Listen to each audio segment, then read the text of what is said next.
नमस्कार मित्रों, जय श्री महाकाल। आज बात करेंगे वज्रपाणी महाशक्ति के विषय में। आखिर कौन है वज्रपाणी?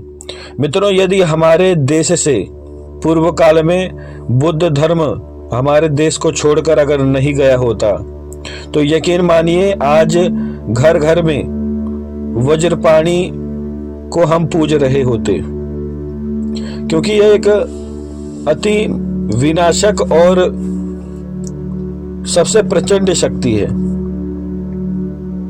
इसकी उत्पत्ति कैसे हुई, सबसे पहले यह जान लेते हैं। देखिए, यह कहा जाता है कि जो वज्रपाणी है यह भगवान बुद्ध के मन की शक्ति है, उनके मन की शक्ति से उत्पन्न है, यानी कि उनका सामर्थ्य है। एक प्रकार से आप यह कह सकते हैं कि जैसे किसी योगी ने अपनी साधनाओं के द्वारा कृत्या शक्ति को सिद्ध किया और कृत्या शक्ति के कारण भगवान बुद्ध की जो मन की शक्ति है वह उन्हें वज्रपाणी के रूप में अपने सामने दिखता था। तो आप यह कह सकते हैं कि भगवान बुद्ध की ऊर्जाओं के कारण, उनकी तपस्या के कारण, उनके मन के द्वारा वज्रपाणी की उत्पत्ति हुई। यह सबसे गूढ़ रहस्य है। आइए इसके विषय में जानते हैं, आखिर कैसे यह संभव है।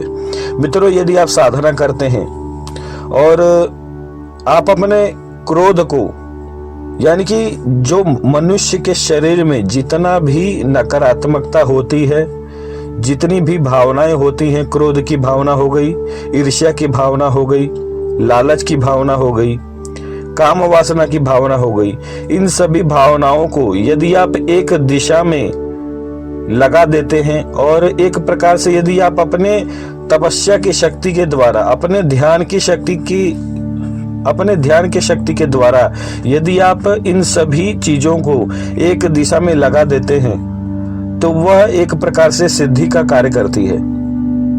अब किस प्रकार से? मान लीजिए, यदि आप, जैसे कि मैं अपने वीडियोस में आप सभी को जानकारी देता हूं, यदि आप एक ध्यान लगाकर किसी भी स्थान पर, जैसे कि मैं हमेशा यह शिक्षा देता हूं कि जब भी मंत्र जाप करें तो अपने नासिका के अग्रभाग पर ध्यान लगाते हुए मंत्र जाप करना चाहिए।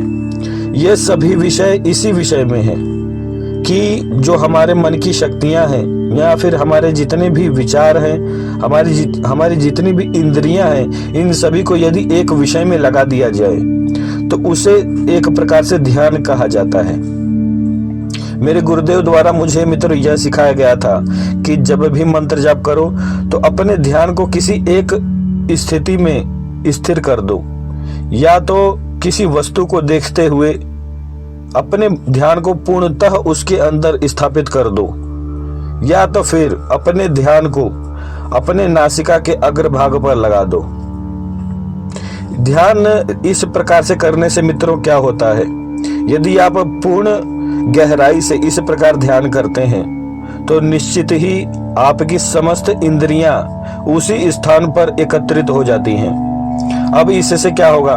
मान लीजिए भगवान बुद्ध ने ध्यान करना आरंभ किया और लंबे समय तक ध्यान करने के कारण, तपस्या करने के कारण, और यह बात शायद ही कोई जानता होगा कि भगवान बुद्ध ने ज्ञान प्राप्ति के लिए बहुत ही कठिन साधना की थी और उस कठिन साधना के ही कारण जो वज्रपाणी है उनकी उत्पत्ति हुई। लेकिन कई लोग कहते हैं मित्रों कि वज्रपाणी उनके जन्म से ही उनके साथ थे। अब देखिए, मान्यता तो कुछ और हो सकती है, लेकिन जो मेरी मान्यता है, यहाँ पर मैं केवल अपनी मान्यता आप सभी को बताना चाहूंगा।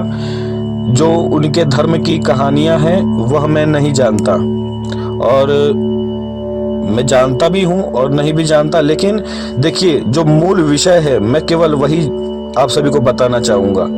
मूल विषय यह है कि वज्रपाणी भगवान बुद्ध के मन की शक्ति है और उनके सामर्थ्य से ही उत्पन्न हुई है। उन्होंने साधना की और तभी वज्रपाणी की उत्पत्ति हुई।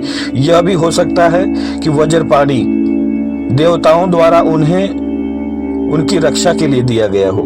क्योंकि यह भी कथा में आती है कि जो वज्रपाणी थे वह भगवान बुद्ध के रक्षक थे।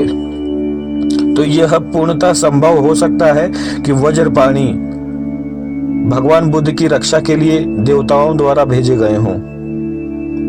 अब आइए इनकी साधना के विषय में बात करते हैं, क्योंकि इस विषय पर यदि चर्चा करें तो कई प्रकार की कंट्रोवर्सी आरंभ हो जाएगी और मैं वो नहीं चाहता।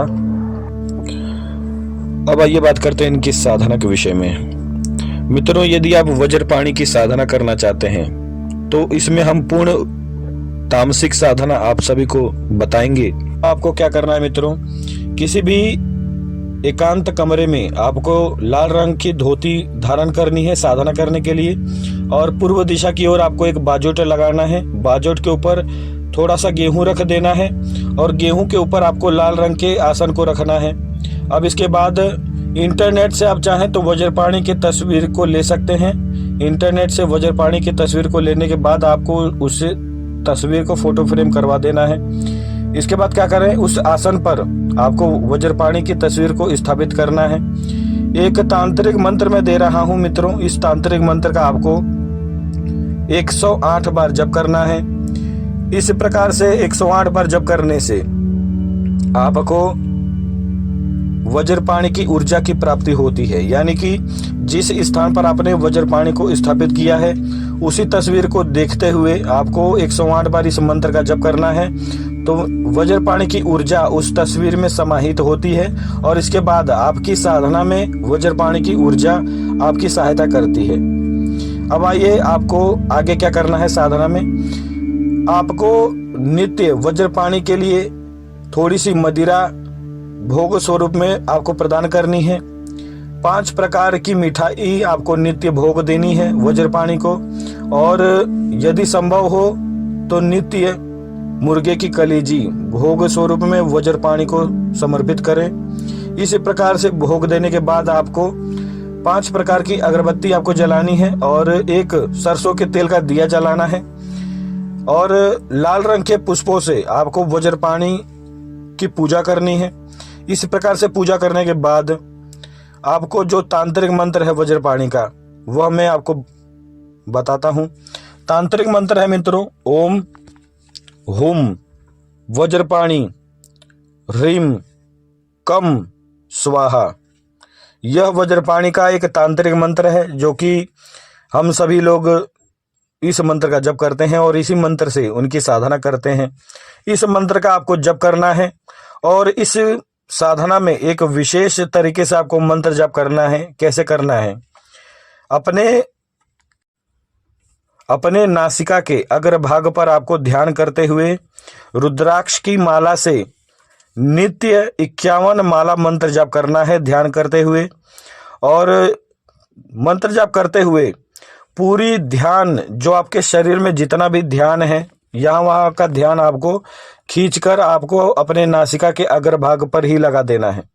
इससे क्या होगा, धीरे धीरे आपका ध्यान सिद्ध होगा और जो वज्रपाणी का मंत्र है वह भी सिद्ध होगा। इस प्रकार से साधना करने से आपको वज्रपाणी की शक्ति प्राप्त होती है और उनके शरीर में जितना सामर्थ्य था वही सामर्थ्य आपको प्राप्त होता है। आपके जीवन में यदि किसी प्रकार की कोई न्यूनता है या फिर आपके शत्रु हैं या फिर किसी भी प्रकार से आपके जीवन में नकारात्मकता है, आपके घर में किसी प्रकार की यदि नकारात्मक ऊर्जा है तो उन सभी से आपको रक्षण प्राप्त होता है और उन सभी का नाश होता है। तो यह वज्रपाणी की साधना का लाभ है। और भी अधिक वज्रपाणी के मंत्र के लाभ होते हैं, कई प्रकार के कार्य आप इनसे करवा सकते हैं, लेकिन सर्वप्रथम आप इस साधना को करें और इससे आप अपने जीवन को परिवर्तित करें और वज्रपाणी की शक्ति को प्राप्त करें। मित्रों, यह जो साधना है यह आपको 21 दिन करनी है। 21 दिन कर सकते हैं या फिर 40 दिन कर सकते हैं, तो आप अपने अनुसार यह साधना को करें और इस साधना से कई प्रकार के लाभ होते हैं। आपको वज्रपाणी की सिद्धि भी प्राप्त होगी 40 दिन के बाद या फिर 21 दिन के बाद। और साथ ही साथ इस साधना में आपके समस्त 7 चक्र जो होते हैं शरीर में वह भी जागृत हो जाते हैं। तो पूर्ण लाभ ही लाभ होता है इस साधना में। तो इसे साधना को करें और अपने जीवन को परिवर्तित करें। साधना में आपको लाल रंग के आसन का ही इस्तेमाल करना है और वज्रपाणी के पूजन में आपको लाल रंग के फूलों का ही इस्तेमाल करना है। आप चाहें तो गुड़हल के फूल का इस्तेमाल कर सकते हैं, अन्यथा अपराजिता के फूलों का इस्तेमाल कर सकते हैं। अब अगले वीडियो में हम यह जानकारी देंगे कि वज्रपाणी आखिर कौन है और भगवान बुद्ध से इनकी उत्पत्ति कैसे हुई और आखिर क्या रिश्ता है भगवान बुद्ध का और वज्रपाणी का। तो जय श्री महाकाल, आज के लिए इतना ही।